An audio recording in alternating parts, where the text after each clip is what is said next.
Next type of example is, suppose we have to solve integral from 0 to 2 pi. Numerator is sine square theta divided by 5 minus 4 cos theta D theta. पहले question में सिर्फ numerator में sign था, सिर्फ cos था, तो हमने क्या किया, e raise to power i theta put up करके कन्वर्ट कर दिया। यहाँ पे साइन स्क्वायर है, तो साइन स्क्वायर के वजह से डायरेक्ट पुटअप करने के लिए जाओगे तो ब्रैकेट सिंप्लीफाई करने में प्रॉब्लम जाती है। तो इसके लिए मैं आपको बताऊंगी कैसे करना है। और दूसरी चीज, यहाँ पे कभी कभी कांस्टेंट रह सकता है, तो कांस्टेंट के लिए आपको कुछ भी नहीं करना है, सीधा सीधा सॉल्व करोगे ना। ये this integral numerator contains sign, that means we have to convert this term into power of e. So numerator का टर्म अगर साइन या फिर कॉस कंटेन करता है तो इसको पहले e के फॉर्म में कन्वर्ट करना है। एंड वी नो दैट ये जो साइन स्क्वायर थीटा होता है, sine square theta we can write in the double angle formula, it is a 1 minus cos 2 theta. अगर 1 माइनस कॉस 2 थीटा के फॉर्म में इसको लिख सकते हैं तो our integral become integral 0 to 2 pi, it is a 1 minus cos 2 theta divided by 5 minus 4 cos theta d theta। यहाँ पे फॉर्मूले में क्या आएगा, 2 sine square theta is equals to 1 minus cos 2 theta divided by 2। तो ये जो टर्म है इसके अंदर अगर पुटअप करते हैं इंटीग्रेशन में, तो न्यूमरेटर का टर्म होगा 1 minus cos 2 theta divided by 2 और डिवीजन का term 5 minus 4 cos theta D theta. ये आपको करना पड़ेगा। अगर न्यूमरेटर में साइन स्क्वायर कॉस स्क्वायर कुछ है तो उसको डबल एंगल फॉर्मूला यूज करके ये कन्वर्शन। नेक्स्ट स्टेप में, लास्ट क्लास में जो हमने पढ़ा था कि न्यूमरेटर में अगर साइन कॉस है तो आप इसको ई में कन्वर्ट कर दो, और कॉस है तो ये क्या होगा, real part. So this is a real part, real part of integral 0 to 2 pi 1 minus angle is 2, so it is a 2 I theta divided by 2 in bracket 5 minus 4 cos theta d theta। बस cos के जगह पे ये लिख दो and it is a real part. अगर cos है तो we use the real part. वैसे भी इस टर्म को अगर आपने साइन और कॉस में एक्सपांड कर दिया और डिवीजन से टर्म को सेपरेट कर दिया तो एक टर्म आएगा आई का कोएफिशिएंट और दूसरा टर्म आएगा विदाउट आई कोएफिशिएंट। तो without I coefficient is nothing but the real part, और ये अल्टीमेटली यही आ जाता है। सो एक्चुअल इंटीग्रल को बिना चेंज किए हमने ये कन्वर्शन कर दिया। आपको एग्जाम एग्जाम के लिए सिर्फ इतना याद रखना है कि ऊपर अगर कॉस का टर्म है तो ये होगा रियल पार्ट, और कॉस के जगह पे सीधा सीधा ई रेस टू पावर लिख देना है। तो यहाँ पे 2 थीटा एंगल था, that's why e raise to power 2 theta i. ये वाला स्टेप सबको क्लियर है क्या, चेक करो, नहीं होगा। Now remaining process is same. So here we have to put e raised to power theta I is equals to z. If e raised to power theta I equals to z, so then d theta is our dz divided by zi, and our cos theta in the form of z is z square plus 1 divided by 2z। And अगर हमने e raise to power i theta को Z consider किया है तो इसी का अगर आप स्क्वेयरिंग कर दोगे ना, इस टर्म का स्क्वेयरिंग, तो e raise to power 2 theta i is our Z square. ये मैंने लास्ट टाइम बताया था, e raise to power i theta का स्क्वेयर क्या होता है, e raise to power 2 theta i. Now put this value in this integration. So our integral i is real part of integral along the curve 1 minus z square divided by 2 in bracket 5 minus 4 cos is our z square plus 1 divided by 2z into d theta. D theta is dz divided by zi। यहाँ से ये ये जो division का term है to, to two ज़ा four, remaining रहेगा simply Z और जेड से क्रॉस मल्टीप्लाई करना है। सो हियर मैं इसको रियल पार्ट ऑफ को सिर्फ रियल लिख देती हूँ। Real part integral along the curve one minus z square, आप लोग पूरा लिखोगे real part of z square, two in bracket, यहाँ से ये टू टू ज़ा फोर और ये जेड से cross multiply, so it is A five Z minus to z square plus one divided by आएगा जेड जो कि इस जेड के साथ में कैंसिल होके remaining is D Z divided by I.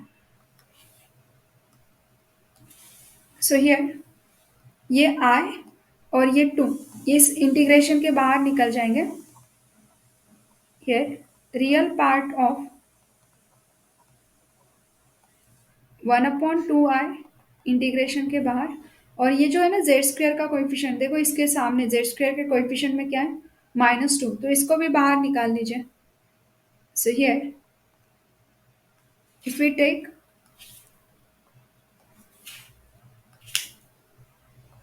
minus 4i outside, तो integral along the curve numerator term one minus z square as it is, denominator में हमने क्या किया, ये ऑलरेडी टू बाहर है, इस ब्रैकेट में से टू माइनस टू को कॉमन निकाल रहे हैं, माइनस टू जैसे ही बाहर निकल जाएगा तो इसमें से माइनस टू हटा दो, सो it is a Z square plus one, यहाँ से माइनस टू कॉमन निकाल रहे हैं तो ये मिडल टर्म होगा minus five by two Z D Z. इस टर्म को रिराइट करती हूँ, so therefore so it is z square plus 1 minus 5 z by 2 equals to 0, 2 से मल्टीप्लाई कर दो तो twice z square minus five z plus two equals to zero, so it is a two z square minus four z minus z plus two equals to zero, that means here two z common, so it is a z minus two minus sign common, so it is a z minus 2 equals to 0.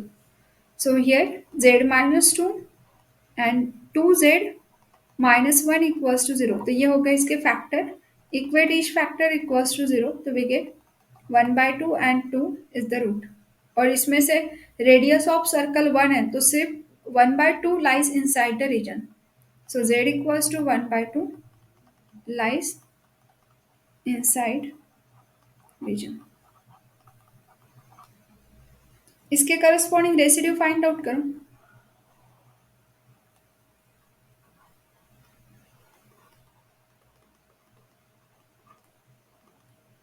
That is a limit z tends to 1 by 2, z minus 1 by 2 into function, तो integration के अंदर का पूरा term, so integral में numerator में 1 minus z square, division में minus four आई, और ये जो ब्रैकेट है इसी को हमने फैक्टराइज कर लिया है तो इसका फैक्टर जो है z minus to and here z minus one by two, ये है ना वन बाई टू के फॉर्म में लिखना क्योंकि ये माइनस वन बाई टू और ये z माइनस टू, ताकि इसका मल्टीप्लिकेशन करोगे तो हमारा एक्चुअल टर्म आना चाहिए।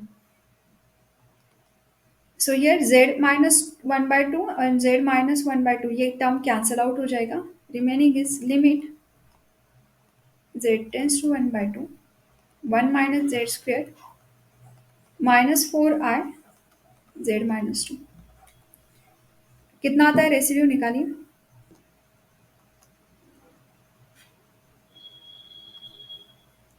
Check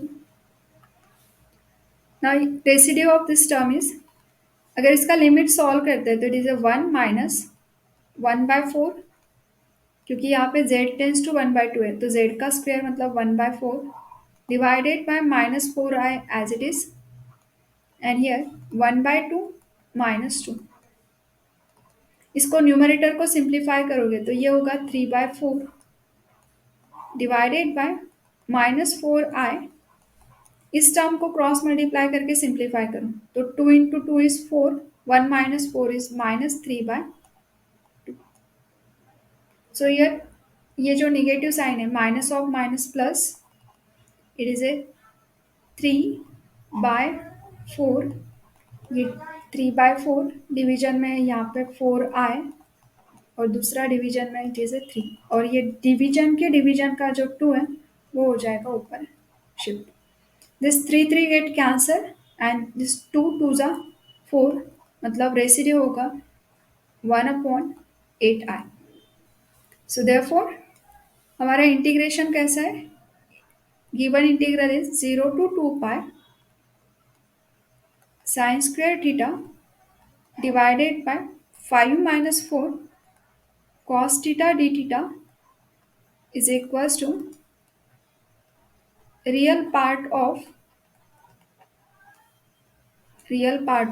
integration. एंड इंटीग्रेशन, ये जो इंटीग्रेशन हमने सॉल्व किया ना, इंटीग्रेशन इज नथिंग बट क्या होता है? That is a 2 pi i sum of residues. तो रेसिड्यू हमारा सिर्फ एक ही आ गया है. Residue is 1/8i.